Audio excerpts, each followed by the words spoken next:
Good afternoon once again, ladies and gentlemen.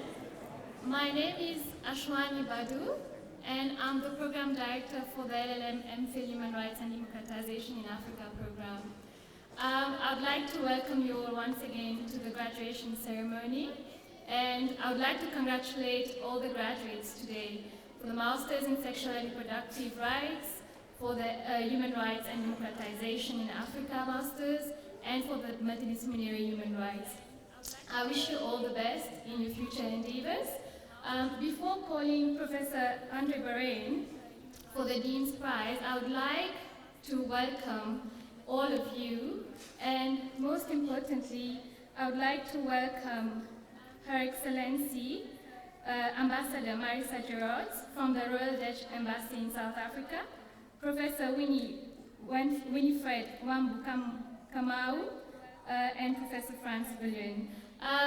One more thing, the video for the graduation today will be available online, and you can watch it on YouTube this evening. I would now like to welcome Professor Barain for the Dean's Prize for Best Essay on Experience of the HRDA.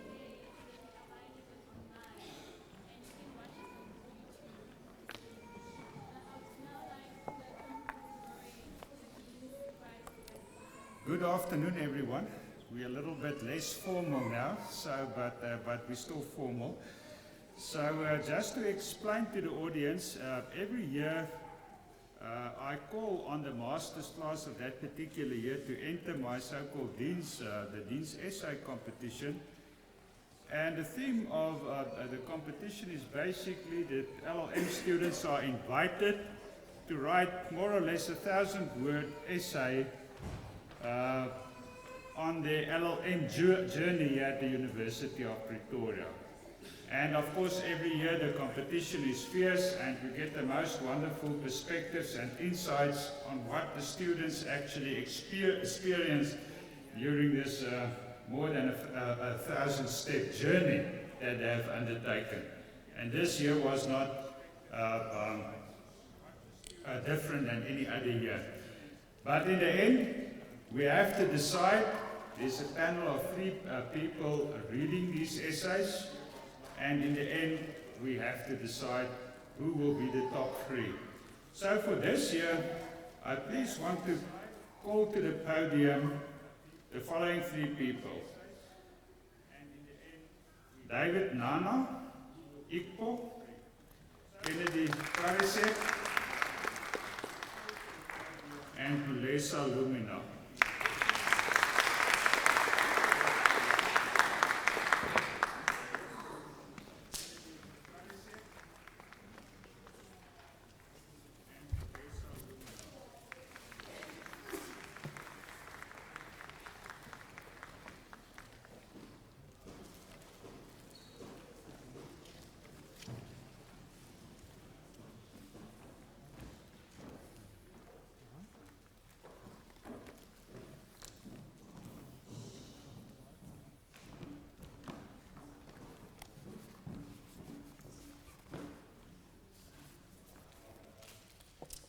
Ladies and gentlemen, this year, the 3rd prize goes to David Ikpo.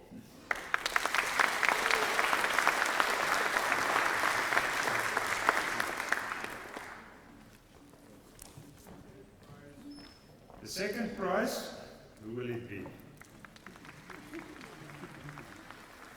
Kennedy Karisek.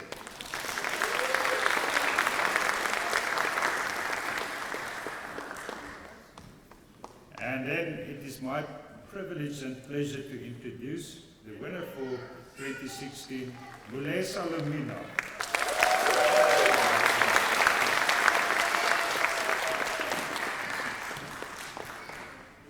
Thank you, Prof. Barain, and congratulations, David Kundi and Pulesa. I would now like to call upon Prof. Winifred Wambu-Kamau, who's representing the chair of the Council of Directors of 2016, and she's from the Faculty of Law, University of Nairobi.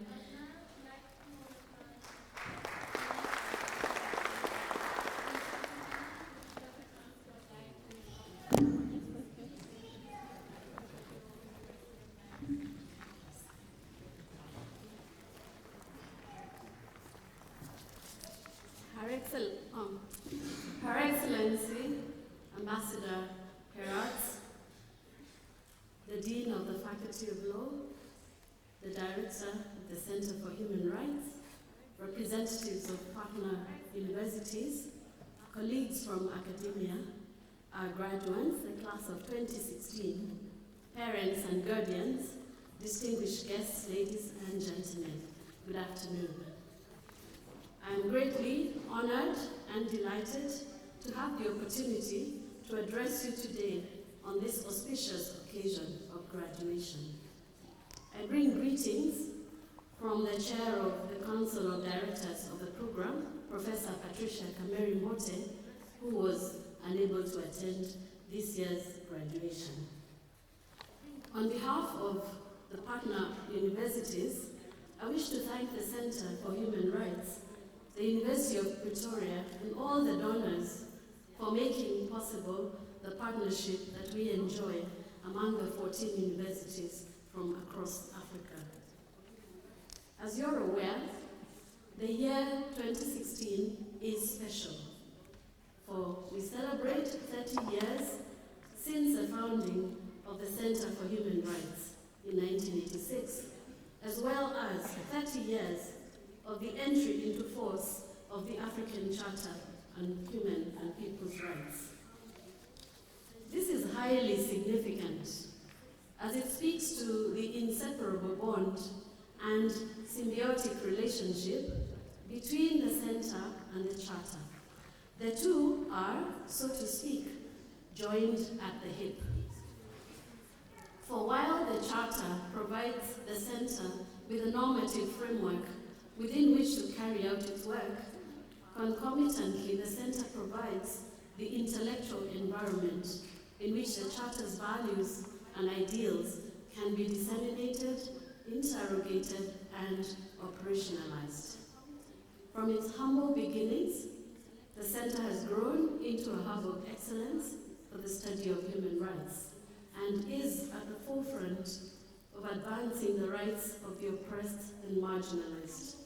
In particular, the Human Rights and Democratization in Africa program, with its partnership of 14 African faculties, has provided study opportunities for hundreds of our young people and fostered important linkages and collaborations, thus catalyzing the growth of human rights education and practice in the continent. As you also are well aware, the Center's graduates have excelled in many areas and serve as role models, inspiring new generations of students. Yesterday's 3030 colloquium gave us a fitting opportunity to reflect on how far we have come and where to go from here. In other words, asking ourselves, looking back in order to look ahead. We learned that while we have made tremendous progress, there is still a long way to go before the full realization of human rights. Now to the graduates of the class of 2016. I congratulate you on your achievement. I congratulate also those who have received special awards, but I know that everyone has worked hard. You have burnt the midnight oil, you have exerted yourselves. Today marks the crowning of your efforts, and you have earned the right to celebrate. So do celebrate with family, friends, and associates. But graduation is not a destination, but is rather a guidepost, signaling the end of one phase of your life and the beginning of another. With graduation come many opportunities. The field of human rights has expanded tremendously in the last 3 decades, and thus opened up a lot of space for human rights practitioners. So I encourage you to take advantage of these opportunities, whether in academia, in government, legal practice, or in the NGO world, not only in your home countries, but in the rest of Africa and beyond. You have received learning, debated and refined ideas, learned new theories, and even new languages. I understand you have learned French, Portuguese, English, for those who are not native speakers. So each of you has unique gifts and talents, so use them optimally for the service of mankind, for the improvement of other people's lives. Africa faces myriad human rights challenges whose resolution calls for dedication, passion, and purpose. Determined to be a change maker, to be a change agent, to bring about transformation wherever you are. And remember, to whom much is given, much is also expected. Upon graduation, you have now become part of the illustrious alumni of the Center. So I'd urge you to be brand ambassadors for the Center. Build on the networks and collaborate with other alumni through research and writing, publications, moot courts, and other projects. It's my firm belief that Africans need to work with other Africans, from east to west, north and south, and central. Francophone, Lusophone, Anglophone. Together, we can only get stronger. In closing, I leave you with the words of the poet Robert Frost in an excerpt from his poem, Stopping by Woods on a Snowy Evening, slightly adapted. The woods of the Center for Human Rights are lovely, dark, and deep, but I have promises to keep, and miles to go before I sleep, and miles to go before I sleep. Once again, congratulations and best wishes in your future endeavors. God bless you all. Nkosi Sikeleli, Africa. Thank you.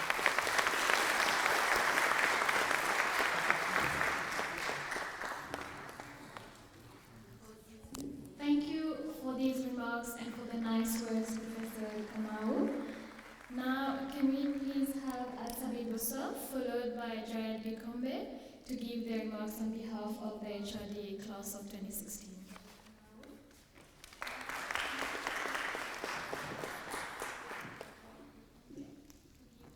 Ladies and gentlemen, colleagues, friends, good afternoon.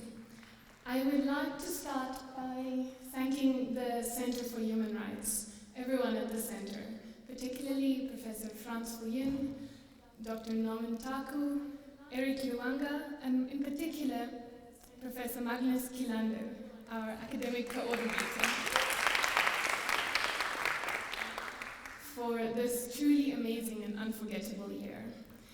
Magnus started sending us emails about a month before we arrived at the Center, containing assignments, and this year's kept up to date. Well, just before today, but up to the end. And at some point, we even started referring to ourselves as Magna Minions, little minions of Magnus. And like the White Queen in Alice Through the Looking Glass, sometimes we had to run as fast as we could just to stay in the same place. However, it has all been worth it. Secondly, I would like to thank all of you, the families of our graduates, the parents, the children, and the spouses for the sacrifices that you have made to allow all of us to be here this year. We would not have been able to do it without you. I have learned a lot this year. First, I met someone from Djibouti, which apparently is a country in the Horn of Africa, Omar. And I got the chance to travel all across Africa and the world. We also got some pearls of wisdom from our lecturers. For example, Professor Hansungule told us that wherever you go, you must always remember to take the African village with you. Another lecturer told us that, well, he had to remind us that the point of his lecture was not for us to go back to our home countries and start a civil war. And Norman Taku, who told us that even if you work for an NGO, never dress like you work for an NGO. Lastly, to my fellow graduates, all of whom have become very close friends, this has been an amazing privilege spending this year with you. Thank you for the heated debates in class, for the late night tea parties that always got more interesting, and for late night working sessions. It has been an honor and a privilege to spend this year with you and to graduate with you today. So congratulations to all of you. Thank you.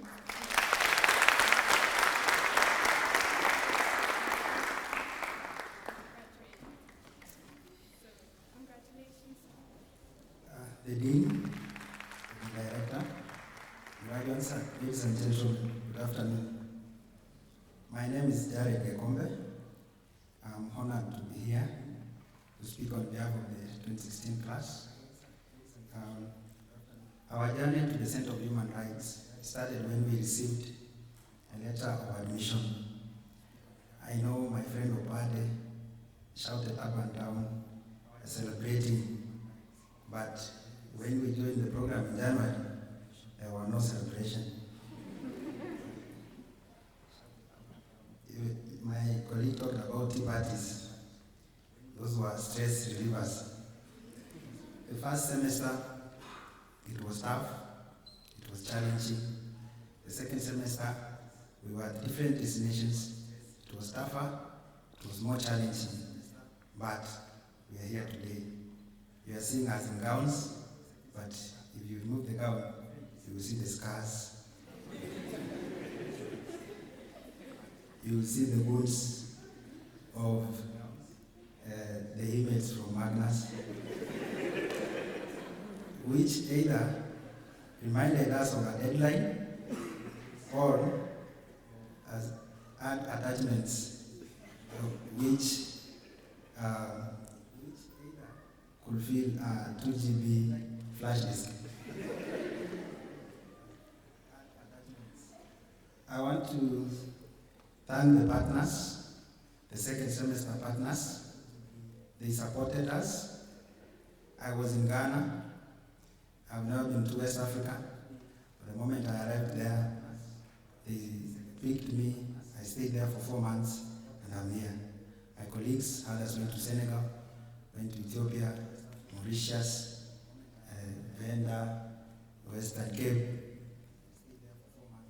They are here, they are back.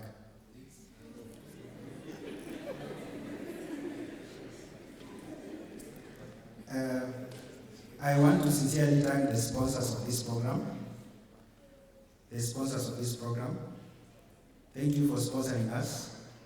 Some of us could not even, we needed a fundraising to get air ticket to this place. Only for the air ticket. So thank you for sponsoring our academic journey. We know we owe the society something. We know where human rights is in Africa. We are going to improve something when we go back home.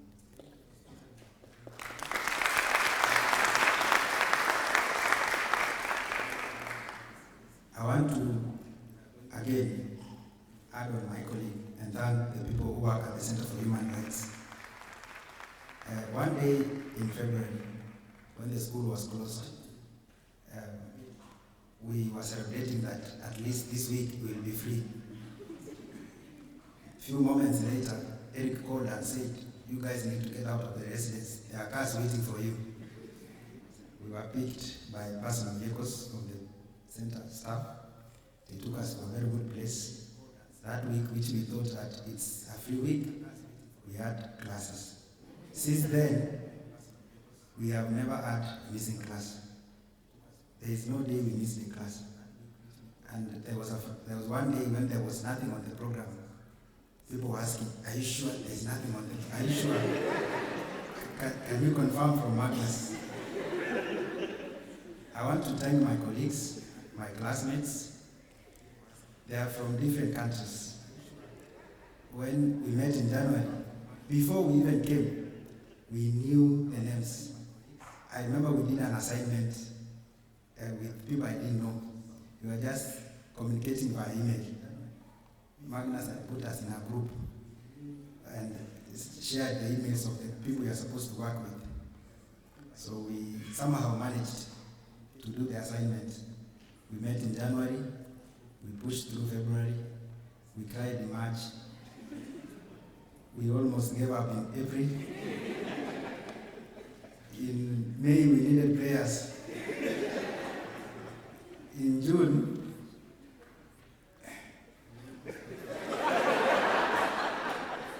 we were at the ICU, but we are here today. My classmates come from different countries, as I said, from different organizations, from government, civil society, others as students.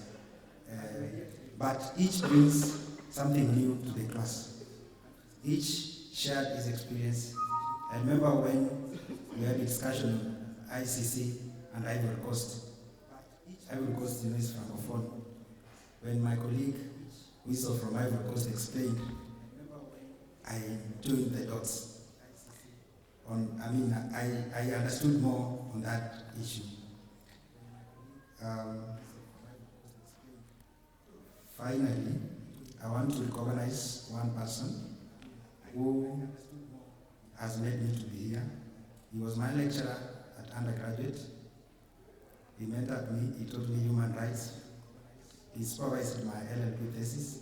Dr. Mbani, thank you so much. This is fruit of your labor. Thank you. Thank you.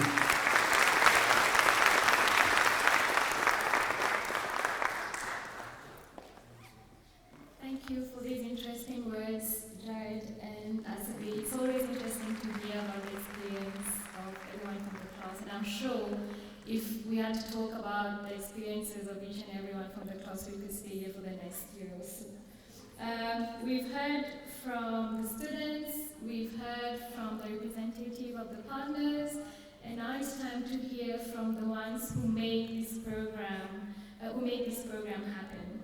I would like to welcome Her Excellency Ambassador Marisa Gerards from the Royal Dutch Embassy in South Africa, who's one of our donors for the Master's program, to give her remarks.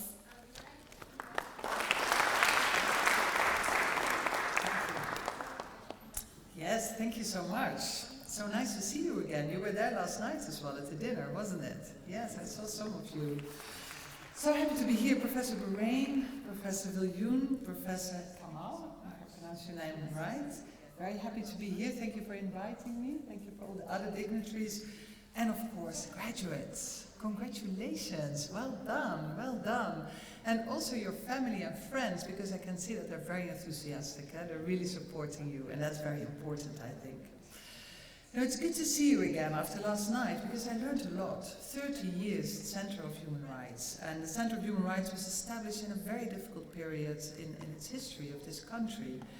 At a time when human rights were violated on a daily basis, and I was really intrigued by the story of Judge van der Westhuis, or Professor van der Westhuis, I should say maybe, who gave us a very interesting insight in the first years of the existence of the center, and how the center and also its founders, how they really helped shaping this country. And I think that's really an important and very telling legacy of the center, which I can understand, or I could imagine that it's also important for you to be part of that legacy. And for us as the Netherlands, it's of course an honor to be part of that journey, for quite some time. I think around 10 years now, I think we're part of that journey, and we're very proud of the achievements of this center, and we're very happy that we can work together and to strengthen it. But today, it's about you, because you are graduating, the 28 students of the Center of Human Rights. You were already chosen from 600 applicants, I understood. I think Norman was telling us yesterday. So that was your first achievement, to be chosen from a group of 600 and to be here for this 1 year. I think it's well done. I'm already proud of you. And then you even had to start the journey, isn't it? You're good, huh? You're good. I think so. And for me, it's interesting to just learn a little bit more what they were teaching you about the dress code for NGOs or not. Interesting, I think of that. And also, I don't know if you're natural talents or that they were teaching you, but also very good speakers. I think the students. I was really impressed by that. Yeah, absolutely. But when I look at you, at this group, it reminded me a little bit about 2 days ago. We're investing a little bit in entrepreneurship with business and universities, and we had an end of year event where we had a very successful entrepreneur startup who was giving a good pitch, to tell the upcoming entrepreneurs about what it really makes to be a successful entrepreneur. And I was thinking a little bit of you as well, because what he said, never chase the money, because it will never fulfill you, you will never become a happy person by just chasing money. So he said to them, you need a sense of purpose, and you need to follow your passion. And if you found that, you know where you're heading for. And I really had to think of you, because I think you more so than anyone else found your sense of purpose and your passion. And I thought the story of Norman was so interesting yesterday. I don't know if you remember that he was telling us about his first day in the Center of Human Rights, and how he was so intrigued by all the things that he was reading that suddenly he realized he was locked up in the office and he couldn't leave the premises again. And I thought it was so telling, because I think that's that kind of passion that you need, I think, to really work in human rights. And secretly, I must tell you, I also share a little bit your passion. It's partly the reason why I also joined the diplomatic service, because I could also work on human rights. And I think the alumni of this course, they all followed their heart. And they ended up in very influential positions. Yesterday it was mentioned, an impressive list, your predecessors ending up as judges, as joining the UN, joining the AU, joining diplomacy, joining NGOs. And I think you can make the world a little bit better. And tell me, boy, we need that. We need that. And now I'm going to use this moment to influence you all a little bit and give you my worries and see if you can do something about it. Because I think I'm going to give you 3. There are many more. But first of all, I think the international political landscape is really changing rapidly in the world. And it's illustrating somehow the distrust between the state and the citizen. I don't know if you find it worrying. I find it worrying, really. And it's resulting in a lot of tension. And it creates a kind of a false choice, a false choice between security and human rights. And I always wonder, do we have to choose? I don't think so. I think we have to respect human rights and protect the citizen. It's not one or the other. And nowadays, I think the repression creates a very false sense of security in the short run. But eventually, it will really undermine stability. And I think also in my country, in the Netherlands, we have lots of discussion, because since 9/11, everyone is talking about security, security, security. But if you are more and more suppressing human rights, or suppressing the space for civil society to operate in the end, I think you're undermining. So let me and it's up for discussion, so let's see with drinks if you agree with me or not. But I think that the best guarantee for stability in a society is to be free from discrimination and protecting the rights of its citizens. The second one, I think, is that I see nowadays that the notion of democracy, what is democracy actually, is being tested by political parties who have in their program points that actually undermine democracy. And also in my country, I see political populist parties operating with a program that I think you're hurting our democracy, And I think it's something puzzling, because it's a kind of contradiction. How do we deal with that? So I would like to hear your views when we have a drink afterwards. And the third one, I already mentioned it, is what's really troubling me, is that I see that the space for civil society to operate in is getting, reduced, is being restricted in many countries around the world. And I find that worrisome, because I think we need the checks and balances of civil society. But these are just a few developments that are worrying me, but I got 7 minutes, so I will keep to my time. But let's discuss more. But let me conclude by saying that you give me hope. You give me hope. And please, like the center, because it was explained by Professor Viljoen yesterday, like the center, be both academic and an activist. I think we need to be a little bit of both to be successful. And please let me encourage you by honoring both of these elements and to really follow your conviction, follow your passion, stand up for human rights. And let me echo also Professor Viljoen one more time by saying, be open and transparent, and please connect with the embassies. We're your friends. We're there to support you. And we can also, I think you mentioned this, Professor Viljoen, yesterday, that sometimes we can also operate as a kind of a safety net, if need be.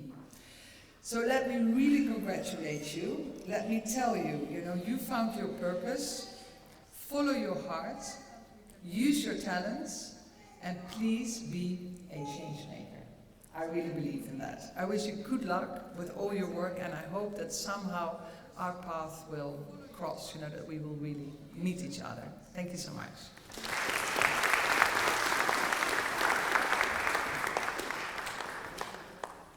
Thank you for these inspiring remarks, Excellency Ambassador Marisa Gerards, and thank you for the support that you've been providing the master's program. During the graduation ceremony, you must have noted that some students were awarded special awards. And one such award that is awarded on the graduation day is the Vera Chiwa Award. I won't talk much about it. I'll ask Bayo to introduce the Vera Chiwa Awards and the recipients of the Vera Chiwa Awards this year.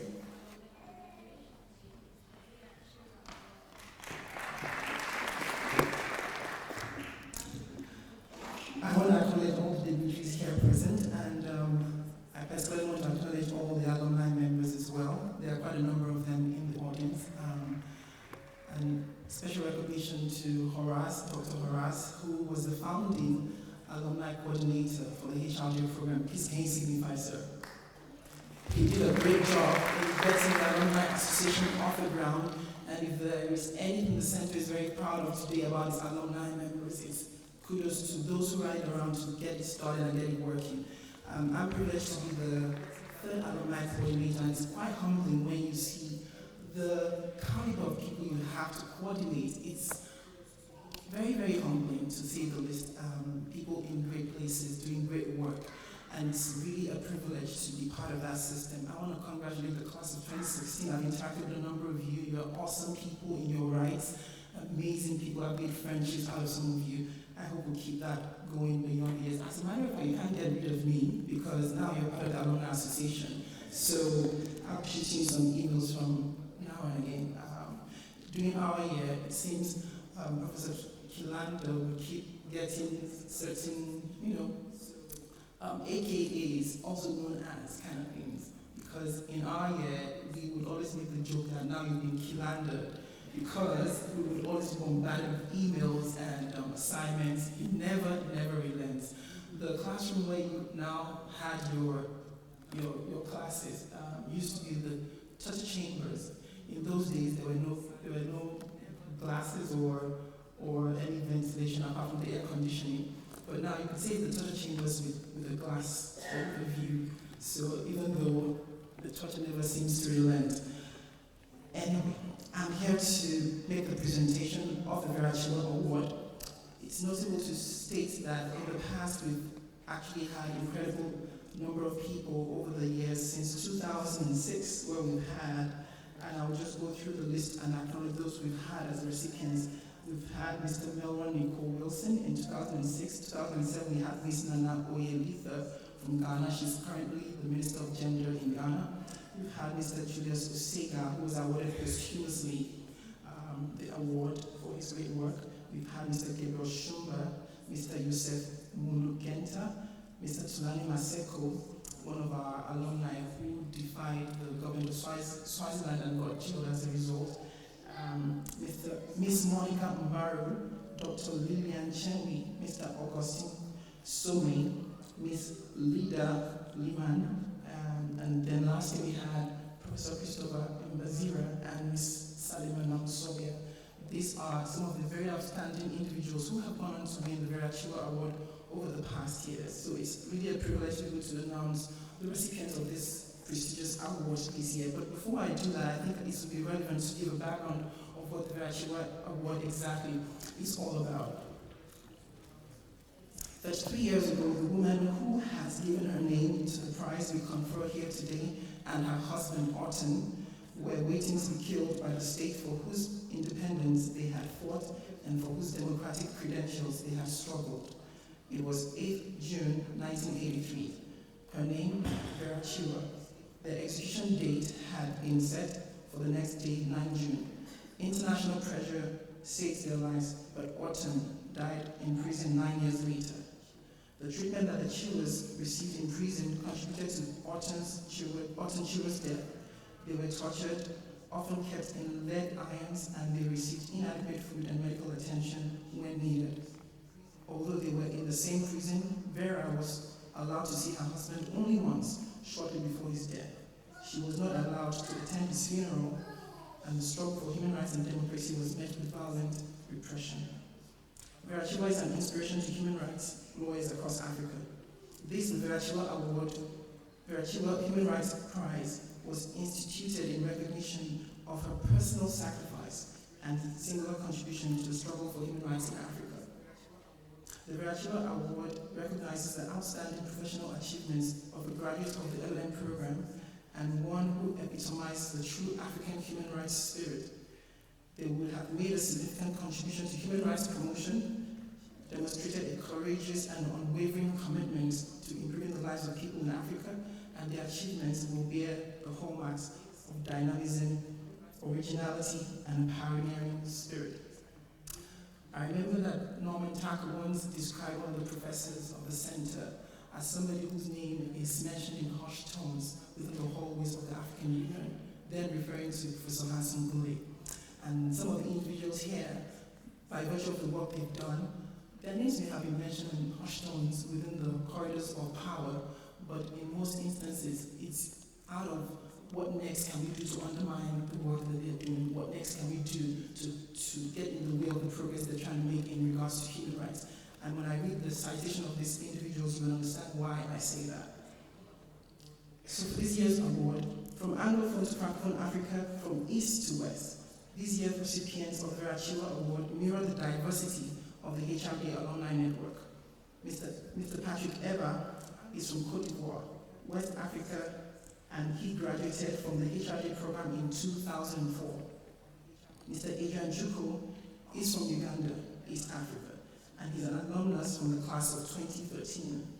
Together they reflect the true nature of our alumni, excuse me. Together they reflect the true nature of our alumni who work both locally and globally within academic circles and at policy advocacy levels, engaging with communities, defying ruthless dictators, influencing legal systems, speaking truth to power, daring to challenge the status quo, and sometimes even paying the ultimate price with their life. If human rights work is a life of sacrifice, these men are living it.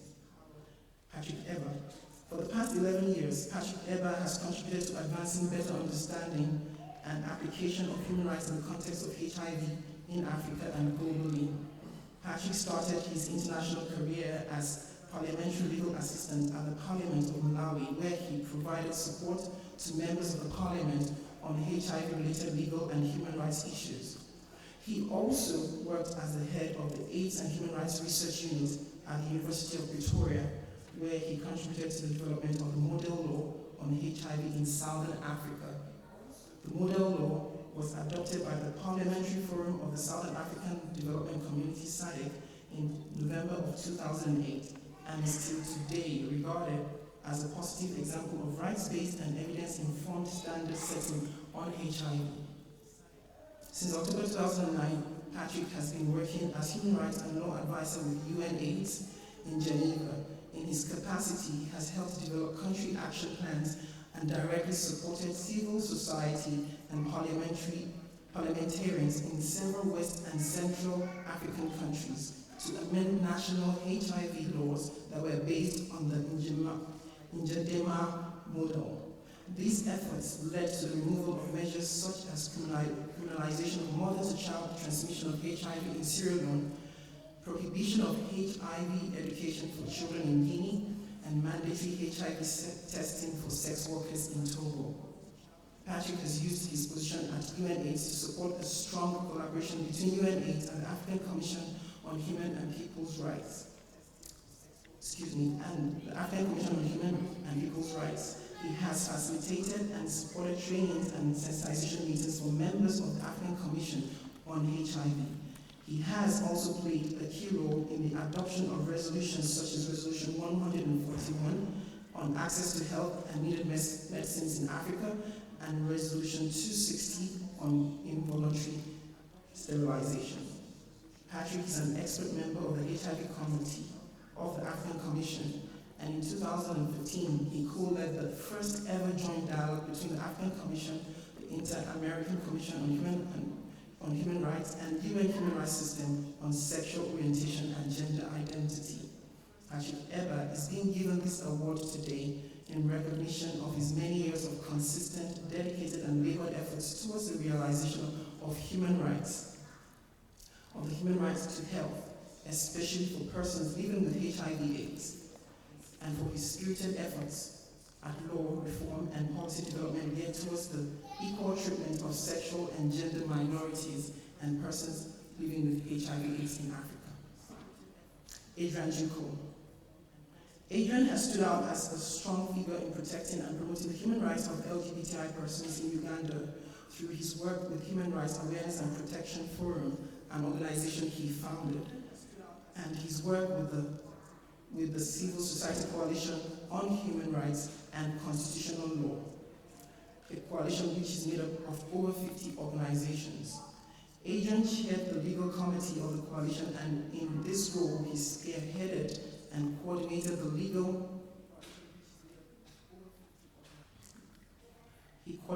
strategy and the legal team that saw the Anti-Homosexuality Act nullified by the Constitutional Court of Uganda on the 1st of August 2014. Adrian's work with the coalition attracted the attention of the United States State Department, and then Secretary of State Hillary Clinton conferred him with the 2011 Human Rights Defenders Award. He also led his organization to challenge the passing of the act with its most oppressive provisions at the East African Court of Justice. This case has already set precedents in the area of amicus curiae and is the first case challenging legislation criminalizing LGBTI people within the African regional framework. For this role in challenging the Anti-Homosexuality Act in court, he has been recognized by the American Jewish World Service in its 30 remarkable AJWS leadership initiative. His organization till today remains the first and only organization providing specialized legal aid clinic services to LGBTI persons in Uganda. The clinic has been running since 2010 and has handled over 1,000 cases involving LGBTI persons, persevering in spite of the turbulent and hostile anti-gay climate in Uganda. Adrian has also so far spearheaded 10 cases challenging various aspects of the criminalization of same-sex relations in Uganda, including the case that challenged the newspaper's action calling for LGBTI persons to be hanged. He also challenged the discriminative Section 15 sub 6 sub D of the Equal Opportunities Commission Act of 2010, which excluded LGBTI persons and other minorities from accessing the Equal Opportunities Commission. As a pro-LGBTI activist in Uganda, he has variously been threatened, attacked, his offices invaded, and has had to personally relocate 3 times. Through all this, he has remained steadfast in the face of great opposition. Adrian received the Varachillo Award today in recognition of his courageous work to advance the human rights of sexual and gender minorities in Uganda through legal challenges and law reform. Thank you. And despite the threats to his safety, for his vision and industry in establishing the Human Rights Awareness and Protection Forum, a respected catalyst in the struggle against institutionalized discrimination, repression, and violence against LGBTI persons in Uganda and Africa. So ladies and gentlemen, from Cote d'Ivoire, the country of DJ Drogba, and Uganda, webcam CMA keeps making everybody laugh, I present to you the highly deserving recipients of this year's Vera Chiwa Human Rights Award, Patrick Eber and Adrian Chico.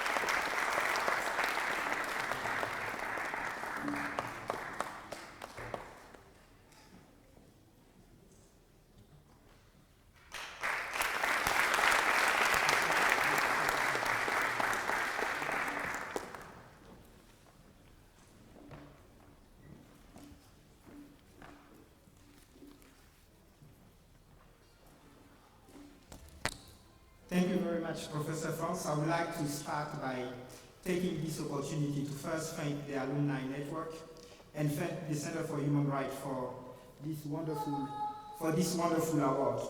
I'm particularly humbled and feel very privileged to be recognized by my alma mater. This privilege comes at a particular time as we celebrate the 30 years of the Center for Human Rights, and I'm deeply privileged also to be sharing this award with my friend, Adrian Juko, whose dedication and work in the defense of human rights is just stellar. It's recognized from Uganda to the US, everywhere in the world, so it's really a privilege to be sharing this award with him. I would like to take this opportunity to also thank the people I serve, because somehow this award is primarily in recognition of their struggle, of their work. And I would like to take this opportunity to recognize and share this award with people living with HIV in Africa and elsewhere in the world. As we gather today here, Africa remains the part of the world that is much more affected by the HIV epidemic, with more than 70% of the total 46 million people living with HIV living in sub-Saharan Africa. And so I would like to dedicate this award to them, to people living with HIV, but also to the people who are made vulnerable to HIV by a compendium of punitive laws, policies, practices, judgmental attitudes, ranging from sex workers to men who have sex with men, LGBT people, prisoners, young women, adolescents across the world. 12 years ago to this day, I actually sat right here. I was filled with pride as I graduated from the LLM program. This was a wonderful achievement, particularly after an intense year of work. Those of you who are Francophone will realize that as you come to this program with very little command of English, you know that you are set for an uphill battle. And I went through it, and ultimately graduated, and did so after being awarded the Good Prize as the best student in the African human rights system, a reflection that it is possible, including for the Francophones. And through the years, a number of Francophones have indeed graduated from this program. And I think it actually speaks to the true nature of what the Center for Human Rights seeks to achieve, which is to build an African-wide competency on human rights that cut across language, cut across ethnicity, cut across geographical and other barriers, bringing the true nature of African humanity open and ready to embrace the rest of the world. Reflecting on my year in Pretoria, I actually, as I sat and I was preparing to leave, I was thinking about generally 4 key things. The first one was that this year for me, the year of 2004, had been a year about hard and serious work. It has also been a year about questioning of the material content of what human rights, of what the law is about. As you train in the civil law system, you are told that the law is the reflection of the popular will, and the people cannot be wrong. And as such, you have no merit in questioning the law. But coming to Pretoria, all this was turned upside down. I was told that, in fact, the law itself cannot trump people's rights. And as such, human rights provide us with a framework for reconstructing what the law is about, for questioning the law. And I felt that was really an empowering sort of message that I kept with me and took forward as I left Pretoria. The third message that I took from Pretoria was about the openness to African national, racial, geographical, sexual, and other forms of diversities. You know, we actually grow into the idea of national pride in the seclusion of our own countries. What the center does and what the center allows us to do is to break those fake, imaginary, useless, and totally impeding barriers, to be open to embracing the diversity of Africanness and the diversity of the world. And I felt this was really a powerful message that I took from Pretoria. But then the last thing that I took from Pretoria was this idea that human right is not an expertise. That human right is beyond a skill. Human right is beyond a profession. It is actually an ethics. It is a commitment to the idea of what we all are because we are human and what we are entitled to as such. Human right is an engagement to a struggle, what Professor Hens used to call a struggle approach to human rights. And graduating with a human rights degree is somehow a commitment to this struggle. But it is also a very deep duty to respect and to treat others with respect. And that is the whole spirit of Ubuntu. And somehow, these values are those that Vera and Orton Shiwa embodied. Their life was one of commitment to justice, personal sacrifice, and commitment to and openness to others.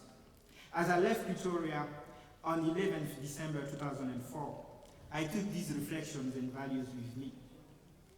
And I felt very privileged to be working for the past 12 years here in South Africa, working here at the University of Pretoria, but also in Malawi. I had the chance to work in the country of Vera Chilwa, serving the Malawi people.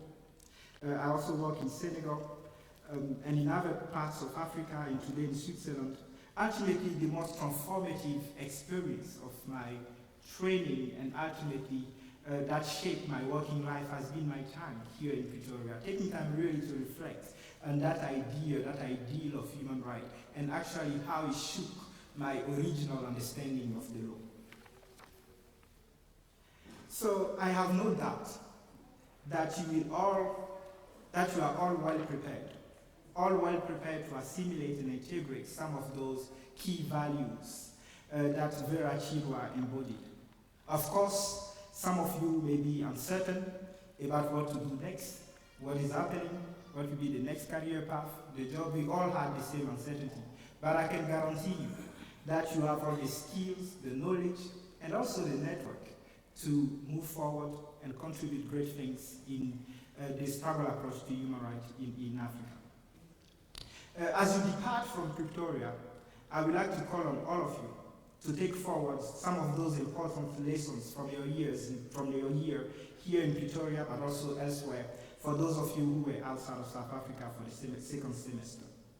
The ambassador spoke here just now about some of the challenges that are facing our world today. Today more than ever, the Human Rights Project and those who are embodying this Human Rights Project are facing particular attacks and struggles. The idea of the human rights struggle has never been more important and more true than today.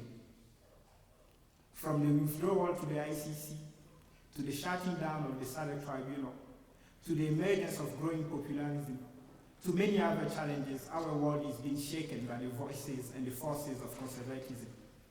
And this requires people like your own selves coming forward. So I ask you to continue being agent and soldiers for the struggle for human rights.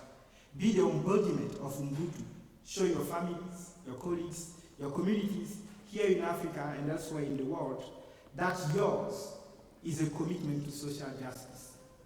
It is a great and transformative human rights agenda that you'll be bringing to the rest of the world. Thank you very much and congratulations. And I hope that our community and our Africa. Thank you. And thanks again to you all for this wonderful.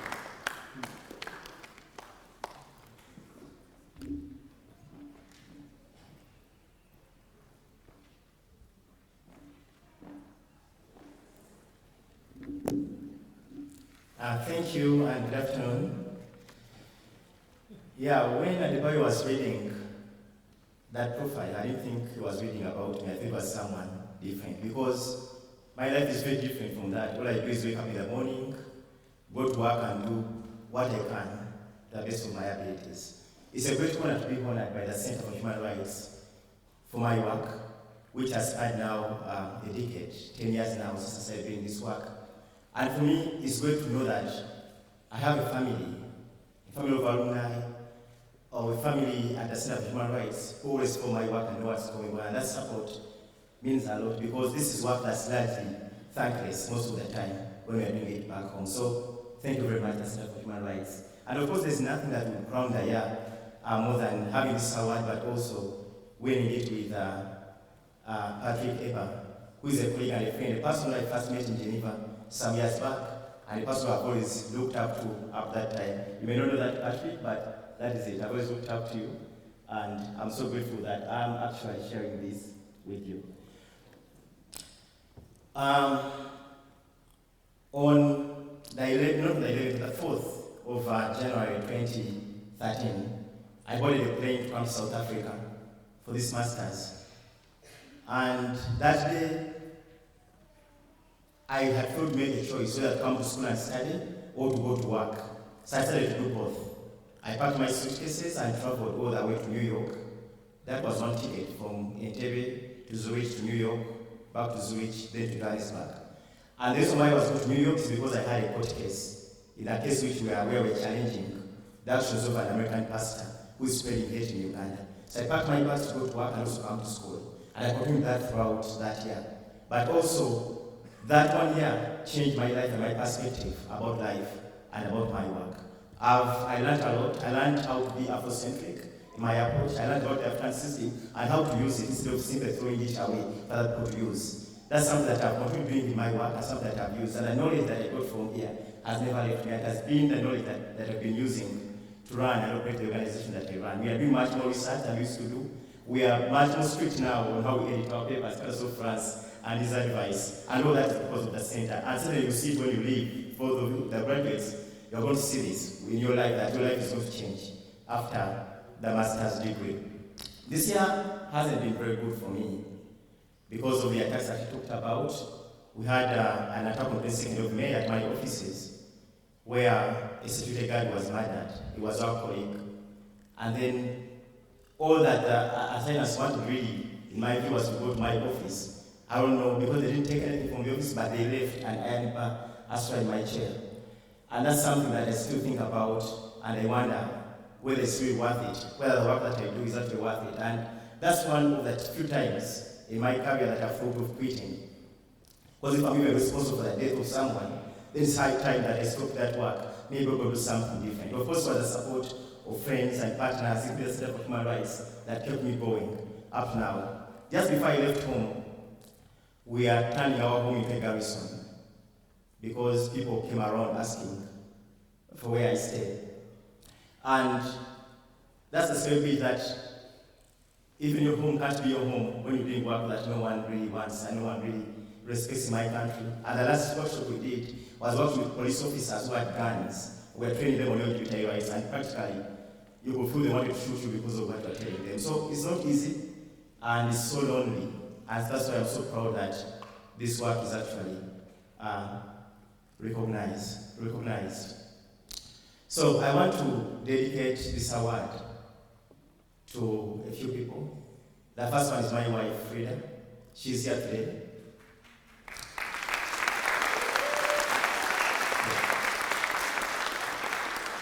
She's been with me for 14 years now, and we've gone through a lot together. In most cases, there are times when we discuss quitting, there are times where she has gone through all that. And then the second group of people I want to dedicate to is my staff and the Human Rights Awareness and Promotion Forum. We are 35 people, and every single day we live our lives. Sometimes we live our lives in fear, but we work so cheerfully and we do our work. They are represented here by my colleague, Lynette Dutoy, with whom we actually completed this master's in 2013, who is right there. And then finally, to the LGBTI community in Uganda, which we serve, my friend Geoffrey Ogwaro. Jeff, where are you? Jeff is right there. who coordinated with the Society Coalition on Human and Constitutional Law. So all these achievements that we've had that we have read, that's how I said they are not my achievements. They are the achievements of all those people that we've worked closely with, that we've pushed together to see that this happens. So thank you very much once again, as Center for Human Rights. Thank you, all of you. Thank you.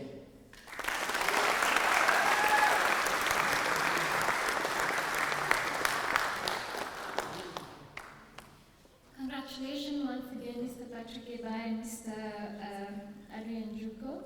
And thank you for the inspiring words.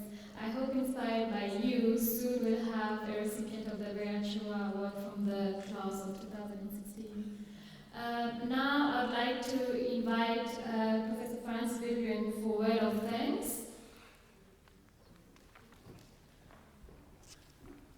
Good afternoon. I think many of you were there last night at the dinner. I stood between you and your quite late supper. Now I stand between you and refreshments. And again, I'm fortunate that much of what I could have said had been said already. Let me start by thanking those responsible for making this event possible. I think everyone on the stage, especially the Ambassador Gerards, who had joined us last night and today. We really appreciate it, your support and your kind and inspiring words. I have to say, though, that this is quite a special graduation ceremony. It has been devised to coincide with the 10th of December, which obviously is tomorrow, and that is International Human Rights Day. And it is the only graduation ceremony at this university that is thematic. This is the human rights ceremony. All the others are like faculty of engineering, faculty of whatever. So the university has really been very kind, and perhaps in their collective absence, I thank them. We acknowledge that, and particularly the administrative staff, the staff of the university administration and in the faculty, the center staff who made this possible. This is a very solemn occasion, and it needs very specific preparation. I want to also, in particular, thank Ashwani, who was the program director. I want to also, in a sense, welcome her in anticipation to a new role. You may know that she will become the administrative coordinator of the Master's Program in Human Rights and Democratization next year.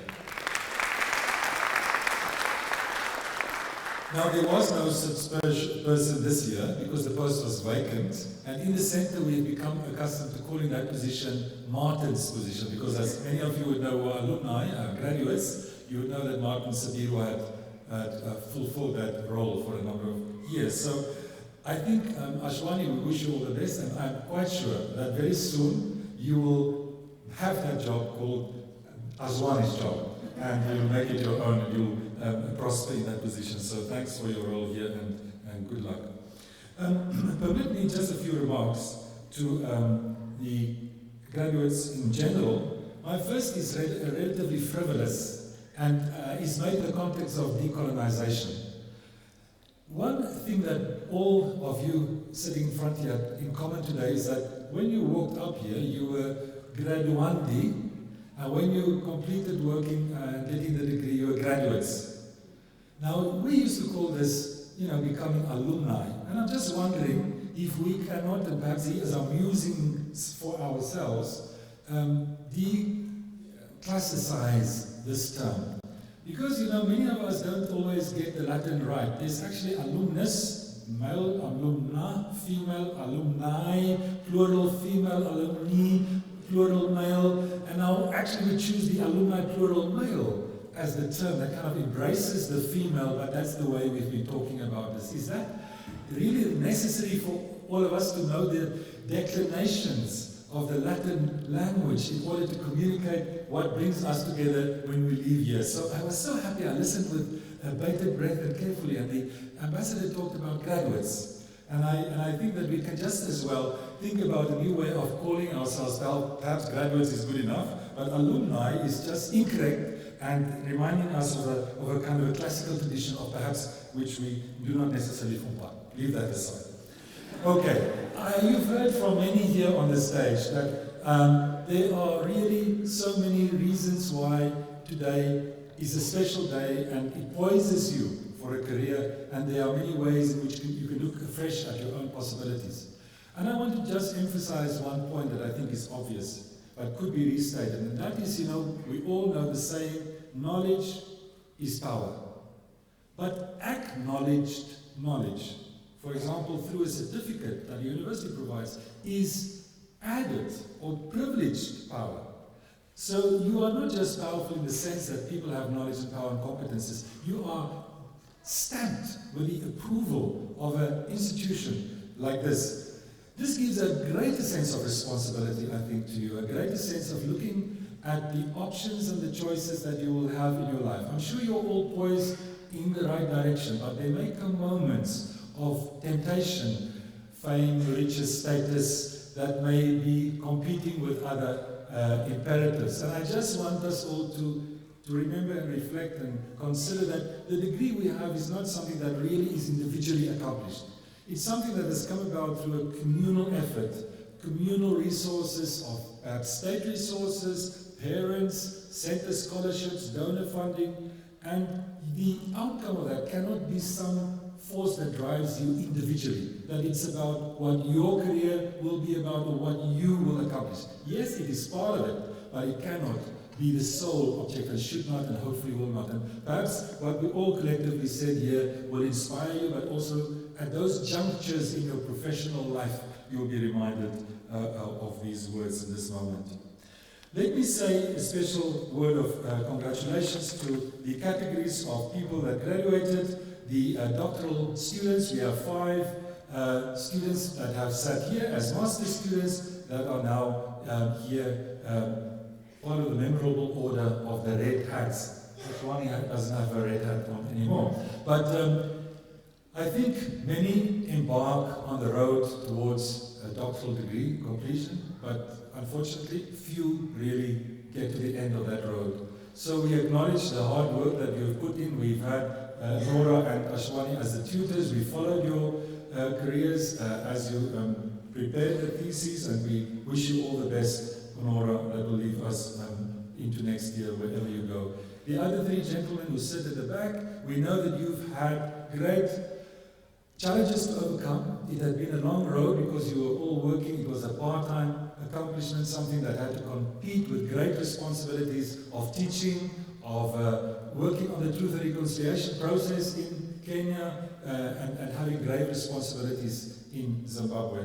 We commend you, we congratulate you, and we also look forward to the impact that you will make as doctorate graduates, and we also particularly congratulate Professor Nsungule, Professor Kilanda, who have been the supervisors. May I add a word just around Lola Shilon, who many of us know. She will comply this year, but unfortunately due to the dates for printing the program and otherwise, she will only walk across the stage next year.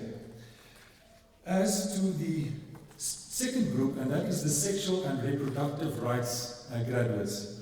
You saw there were 3, and I mention them specifically because this is a significant moment for us, a milestone. In 2015, last year, the Center, under the guidance of Professor Charles Nguena, instituted the faculty's first fully fledged hybrid master's program, and this is the Masters in Sexual and Reproductive Rights in Africa. It is delivered through a combination of online and on-campus teaching and learning. We have had 3 graduates out of the 11 that had registered in 2015. You are the pioneers. Congratulations and all the best. You are also part of our team of graduates. Thanking Professor Nguena in his absence, unfortunately he's not here. Professor Kilanda again was responsible also for part of that course. Tutu Tlalele, who is the administrative coordinator for that course, and our donors, the Open Society and Ford Foundation, for scholarships in that particular program. Let me turn to the Trade and Investment Masters, LLM. I think I may be right, Professor Brandlow, that 21 is perhaps the greatest number of graduates passing on this stage at a single occasion. Be that as it may, this program was instituted in 2003, and as you know, it runs alternatively with the University of the Western Cape. We really also want to integrate better our trade and investment program with our master's program. And in this spirit, from next year, it will not affect you, but it will affect the generations to come. We will run these two programs concurrently, simultaneously. Both programs will start in January, February. That we hope will create greater synergy between the programs. For example, in business and human rights, there could be joint lectures, joint projects, and so on, and perhaps could lead to a sense of greater social belonging and interaction across the rather insular grouping of 20 or 30 students. So I think there are many reasons to look forward to this, and we thank Professor Bradlow and Olufemi Soyeyu. I think they have accomplished great things with this program. The fact that you've all been able to complete your mini dissertations and could graduate today is certainly testimony to their hard work. And also to Tendeka and others in the ITLU team. And the sponsors in this case, which are the APSA Group, APSA Bank, and also the National Research Foundation of South Africa through the chair that Professor Bradlow holds. We only had one student on the multidisciplinary human rights. That is also a program that is presented mostly for full-time people working in South Africa. Professor Hansule and others have been involved in that program. Let me then come to the, in a sense, the largest number, the students on the Masters in on Human Rights and Democratization in Africa. If I mention that program, I must start by acknowledging, once again, with great pleasure and proud, the collaboration between the Centre and its partners, who are also represented here, acknowledging the role of our council, and particularly the head of our council, who is unfortunately not here personally, but is represented here.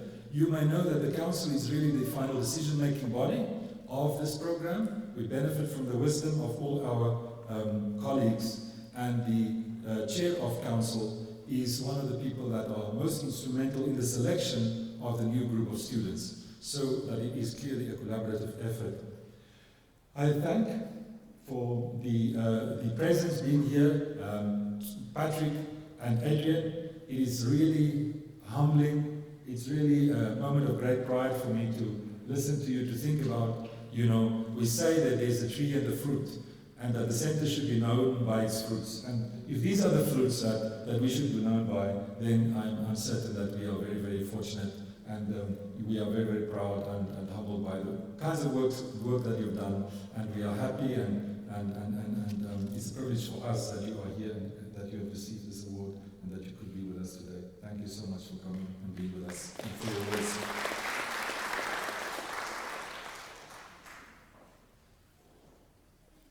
The class representatives, I think they were particularly involved at the right times. You may not always know as a class, but I think the class representatives do play a particular role, and we thank you for your constructive role and your engagement from time to time at crisis moments. We thank everyone else who have been involved in the program, but let me then also use this opportunity to announce the awards, in the sense that we have advertised, and we advertise every year for a number of opportunities. At this moment, when students become graduates, we have the opportunity for one of the students, newly graduated, to stay at the center, become a tutor, step into the shoes, essentially, of Nora here, and also start on a PhD project. And for 2017 and the years that may follow, this person is Mr. Karisep.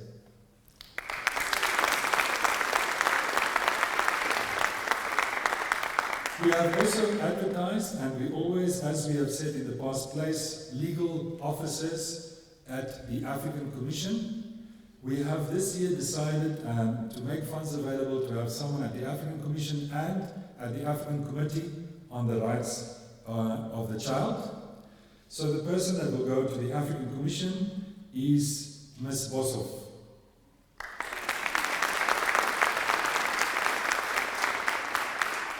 And the person that will go to the African Committee on the Rights of the Child is Ms. Sommerwood Dante.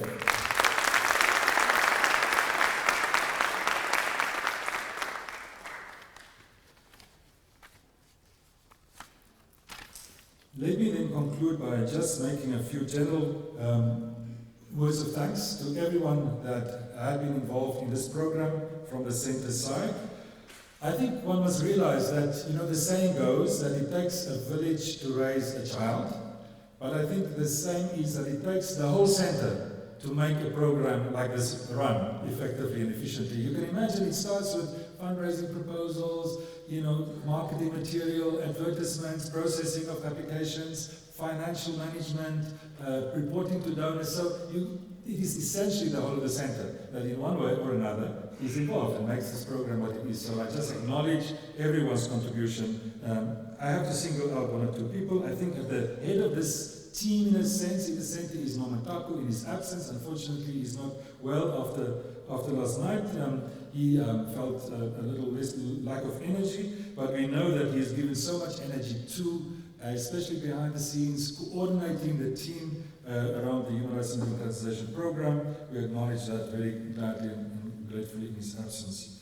Eric Luanga, always running around. Is he here? I think we all know Eric. And this will actually be the last time that he will be here with us. He's been with the center for a number of years. He will leave us, but only around August next year. So this will be his last graduation period.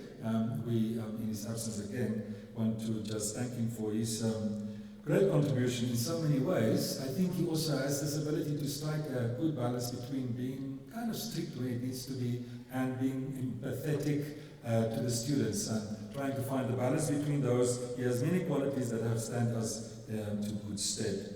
The tutors, Nora, Ashwani, Chairman, and Michael, I think the team really relies very heavily on you, and the successes of the students, I think, are also very dependent on the contributions that you make. Thank you very much for your contributions throughout the academic year.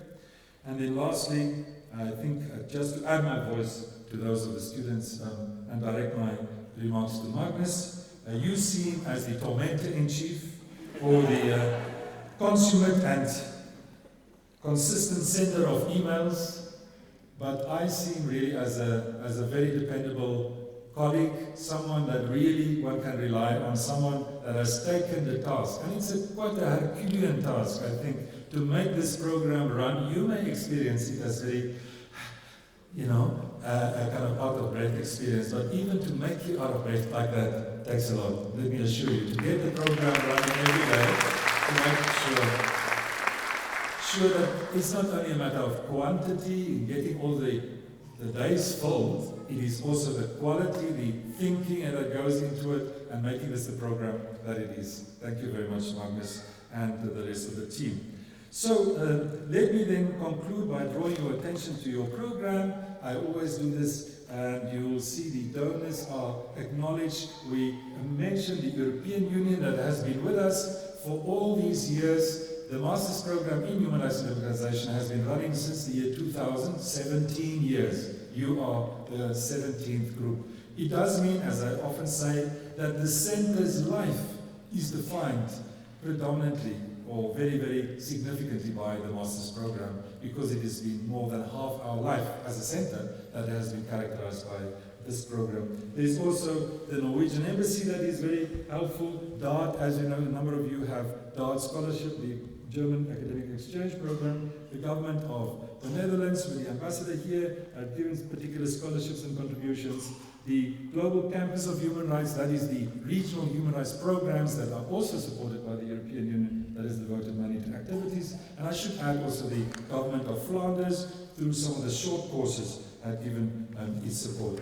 So with those words of, I hope, encouragement to the graduates, and thanks to those who made the program today and over the year possible, thank you once again. Thanks to all of you, the parents, the family, the supporters, for being here, for joining us. We really can, I'm sure, say this on behalf of the students. This is much appreciated. And we invite you to some refreshments in the foyer immediately or behind this venue hereafter. So thanks again. Please join us and safe travels.